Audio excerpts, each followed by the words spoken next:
John lived in a hut near the beach. He had been a fisherman all his life, and he had always lived in the same village. The hut where John lived was on stilts, so that the cool air could go under the hut, and so keep it cool when it was very hot outside. Also, because the hut was up on stilts, it was easier to keep insects and small animals outside. The huts were very simple, and they were made from the trees that grew near the beach. The huts were only simple because every year storms would come from the sea and all of the buildings would be destroyed. When the storms were coming, everybody would leave the village. They would climb over the mountain and wait for the storm to pass. Hiding on the other side of the mountain, the people would be safe from the storm. When the storm was finished, the people would return to their village. The huts would be destroyed by the storm, so they would have to be built again.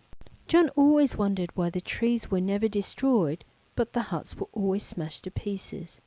The trees and the huts used the same wood, John thought to himself. I always make my hut strong and rigid, but it is always destroyed in the storm. One year, when the storms came, one of John's sons was too sick to travel over the mountain. If he travels, he will die, John thought to himself. John told the rest of his family to go over the mountain, and he would stay to protect his son. John dug a deep hole under his hut and moved his son into the hole. The hole was very deep, so John took food, water, and his son's medicine.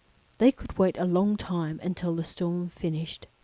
When the storm started, John had never been so scared in his life, but he tried to look brave so that his son would not be scared. The wind blew John's strong, rigid house away, so that there was nothing over the top of the hole where John and his son were hiding. John could see the trees swaying back and forth in the wind, so they did not break because they were so flexible. Eventually the storm finished, and John and his son waited for his family to return.